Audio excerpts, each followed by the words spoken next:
He is not going to walk up to you and say, "I want to hug you." That is just not something most guys do. They don't say it. They don't announce it. They don't sit you down and explain what they're feeling in clear, simple words that remove all the guesswork. But his body has been saying it for a while now, probably longer than you realize. And you've been standing right there in the same room, in the same conversation, watching it all happen and quietly talking yourself out of believing what you were seeing. You told yourself you were imagining things. You told yourself maybe he's just a naturally warm person. Maybe he's like this with everybody. Maybe you're projecting because you want it to be something.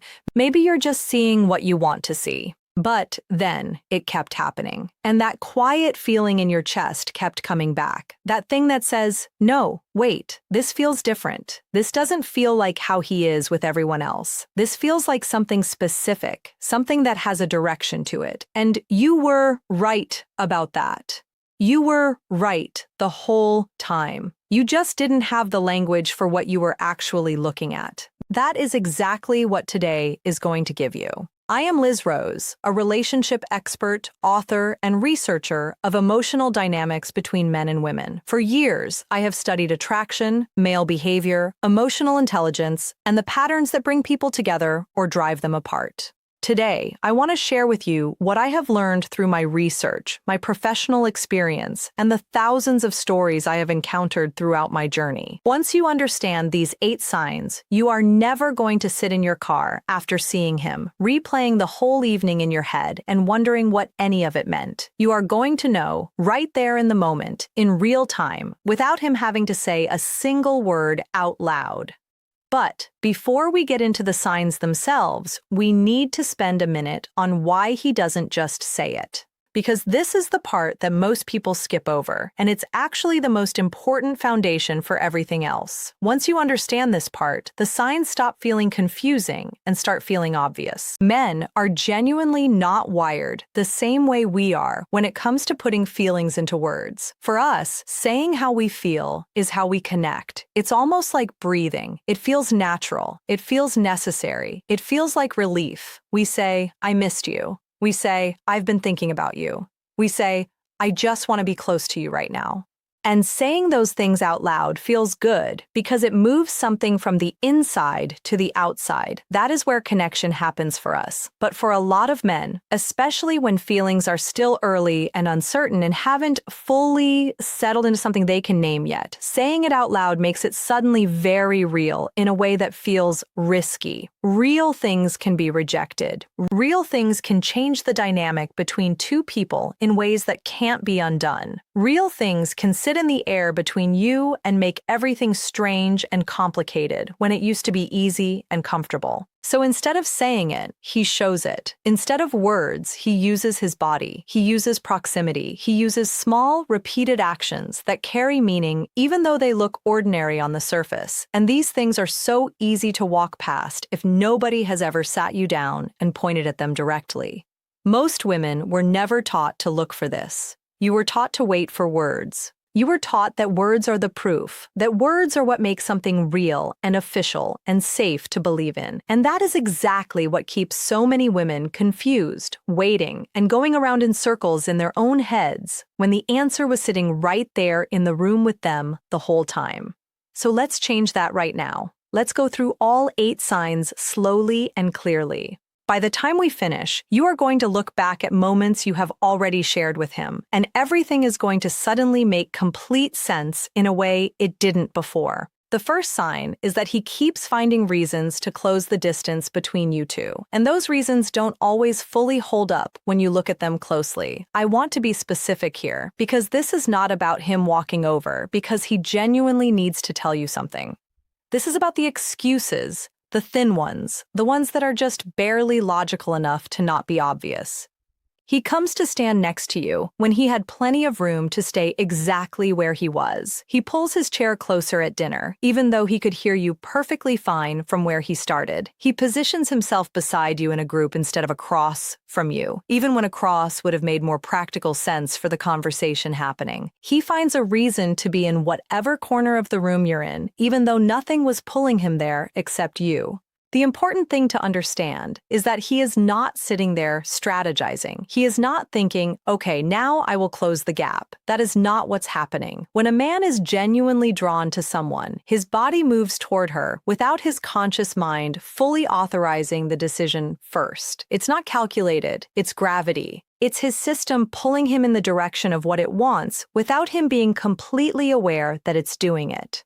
So if you have noticed that he always ends up near you, that the physical space between you has a habit of shrinking across the course of an evening, that he keeps appearing beside you in situations where he had other options, stop writing that off as coincidence. Stop telling yourself that's just how rooms work. That is him, without a single word being spoken, choosing to be as close to you as he can reasonably get away with in that moment. The second sign is that he touches you in ways that have no real practical reason behind them. I need to be clear about what kind of touches I mean, because this is not about dramatic, obvious moments. This is about the small, quiet ones that are incredibly easy to dismiss as nothing. He brushes your arm when he walks past, even though there was more than enough space to walk by without any contact. He puts his hand briefly on your back when you're moving through a doorway together. He fixes something on your jacket or reaches over and moves a piece of hair away from your face. And his hands stay there just a fraction of a second longer than the action actually needed. He bumps your shoulder when something's funny, even though just laughing would have been a completely sufficient response to the moment. Here's why this matters more than it seems. Touch is one of the most loaded forms of communication a human being has, and most people, especially men, are genuinely careful and selective about who they reach out and touch and why. When someone sees you as just a friend,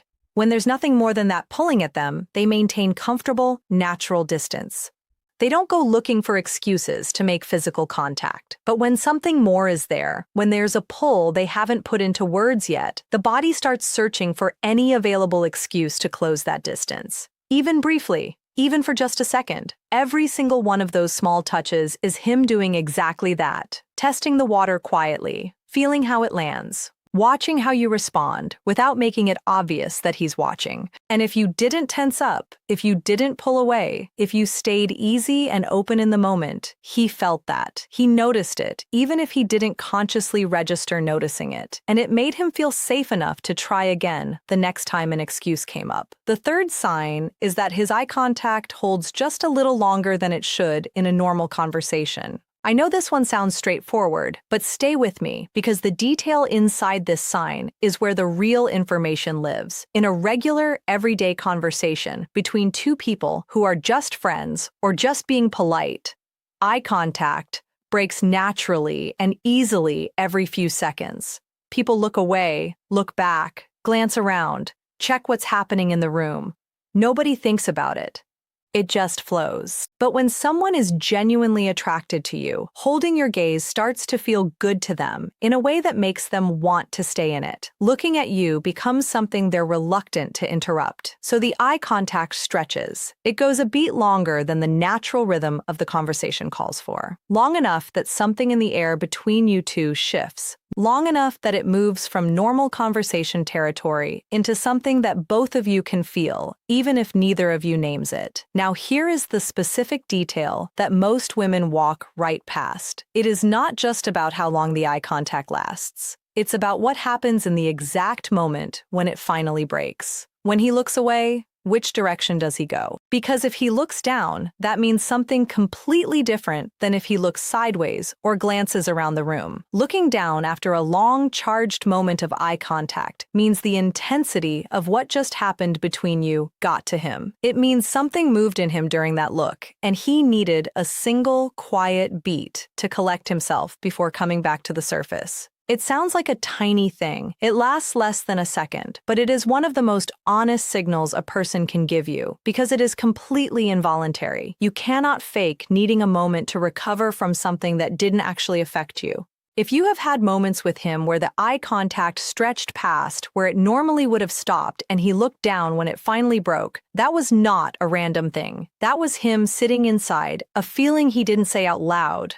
The fourth sign is that he mirrors you without having any idea that he's doing it. Mirroring is something that happens completely automatically when someone feels genuinely connected to another person. It is not a technique. It is not a strategy. It cannot be consistently faked over the course of a real conversation because it comes from somewhere underneath the level where we make conscious decisions. You lean forward, and a few minutes later, he has leaned forward too. You slow down the pace of how you're talking, and without planning to, his pace slows down to match yours. You laugh, and he laughs right along, even if he didn't fully catch every word of what you said. You tilt your head a certain way, and sometime later in the evening, he is sitting in almost the same position without either of you having noticed the shift happen. His energy in the room tracks with yours. When you're warm and open, he opens up. When you get a little quieter, something in him settles down too. This is what it looks like when two people are genuinely responding to each other. When one person is truly tuned into another, at a level that goes past just being friendly or polite. And the reason this sign matters so much is because it cannot be performed. You can decide to make eye contact. You can decide to smile more. You can decide to move closer. But you cannot decide to mirror someone's subtle shifts in posture and energy and timing across an entire evening. That just happens on its own when the pull is real. So if you have been noticing that his body tends to follow yours, that the rhythm of how he talks adjusts to match how you're talking, that his energy seems to respond specifically to yours, that is not a coincidence. That is his whole system telling you it is locked onto you. The fifth sign is that he keeps finding reasons to stay longer than he originally said he would. This one is huge, and it is one of the most overlooked signs because it seems so simple on the surface that people explain it away without thinking about what's actually underneath it. He said he could only stay for an hour, and 2 hours later, he is still there, finding new threads in the conversation to pull on. He had his jacket on and his keys in his hand, and then somehow, without either of you fully engineering it, he was back on the couch for another 45 minutes. Every time the conversation reaches a natural pause where the evening could end cleanly and comfortably, he feels it. He asks something new. He brings up something he just thought of. He finds one more reason why leaving right this second doesn't quite feel right. He does this not because he doesn't have other things to do or other places to be. He does this because leaving means the distance between you comes back, and something in him is genuinely not ready for that yet. Being in the same space as you feels good in a way he cannot fully explain, even to himself. The closeness feels like something worth holding on to. So he stretches it. He finds reasons. He stays. And the reasons he gives sound logical enough on the surface because he cannot exactly say the actual reason out loud, which is simply that he wants more time near you. If this is a pattern with him, if he consistently stays past what he said he would, if the evenings with him always seem to run longer than planned, that is not bad time management. That is him choosing you over everything else he could be doing with that time. The sixth sign is that his body keeps turning toward you even when the conversation or the situation doesn't require it. This one is subtle and quiet in the way it shows up, but once you start seeing it, you genuinely cannot stop. When people are in a group setting or even just sitting together in a room, the direction their body is physically facing tells you more about where their real attention is than almost anything else. Because you can be looking at someone and talking to them with your eyes while your chest, your feet, and your whole physical orientation are pointed somewhere completely different. But when you are genuinely drawn to someone, your body starts angling toward them automatically and without instruction. Your feet point in their direction. Your chest opens toward them. Your shoulders follow where your interest actually lives, even when your words are pointed somewhere else in the room. So, if you are in a group setting and his body keeps orienting toward you, even while he's in the middle of talking to someone else, if his feet are pointing at you when you are sitting side by side, if he keeps angling himself in your direction, even when the physical setup of the room doesn't require it, that is not just how he happened to sit down. That is where his energy is actually going. His body is choosing you, even when his words are occupied somewhere else entirely. And the body is honest about this in a way that words often aren't. The seventh sign is that he reacts to your touch differently than he reacts when other people touch him casually. This is one of the clearest and most honest signs on this entire list. And women walk right past it constantly because it happens in less than a second, and it's easy to miss if you don't know to look for it. Next time you touch him, even lightly, even in a completely casual way, watch what happens in the immediate second right after. Does he go still for just a moment? Does something shift very slightly in his face in a way that's hard to put a name on? Does he get a little quieter than he was half a second ago? Does he glance down at the spot where you touched him, or look at you in a way that feels just fractionally different from his normal look? When someone is genuinely attracted to you, your touch lands on them in a completely different way than other people's touch does. It is not just physical contact. It hits something underneath the surface. It creates a small, involuntary reaction that they cannot fully hide, even when they are trying their hardest to seem cool and unbothered about it. That brief stillness, that tiny pause, the way he seems to register your touch more than he registers anything else happening in the room at that moment. That is not him being weird or awkward. That is him feeling something he was not entirely prepared for. Now think about how he responds when other people touch him in the same kind of casual way. Does something change specifically when it is you? If the answer is yes, you already know what that sign means. You saw it. You just needed someone to point at it directly and tell you it was real. The eighth sign is that he builds small moments of closeness that have no practical reason to exist, except that he wanted to create them.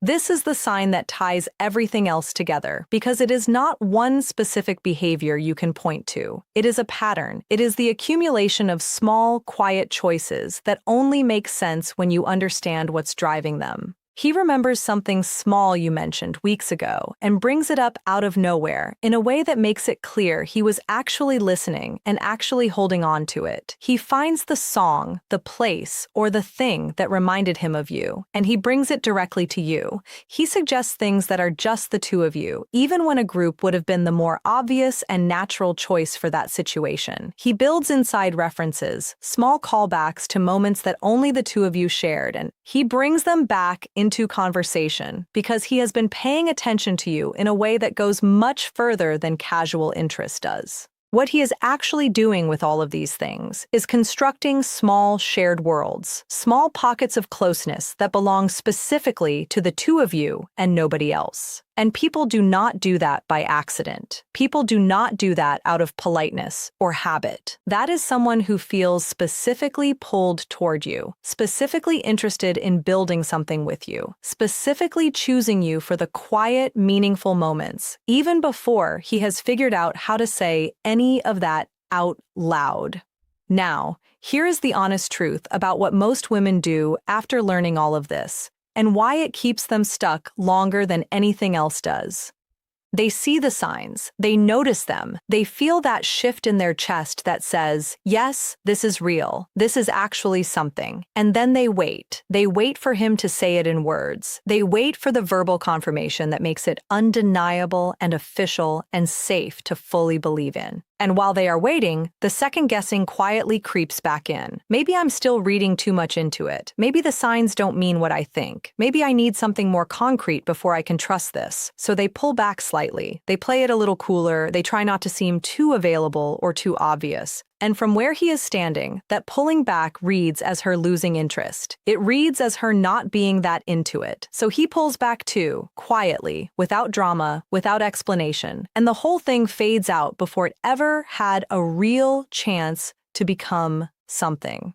Not because the feelings weren't there. They were there on both sides. But because she was waiting for the words when everything she needed to know had already been written in every single thing he was doing, his body already told you. It told you every time he moved closer without a reason that fully explained it. Every time a small touch lasted a second longer than it needed to. Every time the eye contact stretched past where it would have naturally stopped and he looked down when it finally broke. Every time he stayed late and kept finding one more thing to say. Every time his whole body kept turning toward you in a room full of other directions it could have gone. Every time your touch made him go briefly still in a way other people's didn't. Every time he built a small moment that was specifically for you and no one else. You were not imagining any of it. You are just missing the translation, and now you have it. So the next time you are with him and that pull is in the air and your brain starts doing the back and forth thing, stop. Look at what his body is doing. Not what he's saying, not what he hasn't said yet. What he is actually doing with his body when he thinks he's just being normal. Because the body doesn't perform. It doesn't manage impressions. It just responds honestly to what it genuinely feels. And if what you see matches what you learned today, trust it. You do not need him to find the words for it to already be real. It's real. His body told you. It told you a long time ago. If this finally gave you the clarity you have been looking for, hit that like button right now. Drop the word "seen" in the comments if you recognized any of these signs in someone in your life and you finally know what they mean. And if you want more honest, no fluff breakdowns on how men actually think, how they show up when they have real feelings, and how to read all of it clearly without losing your mind in the process, subscribe and turn on notifications because new videos go up every single week. Stop waiting for him to say the words. The signs are already there. You just have to know where to look.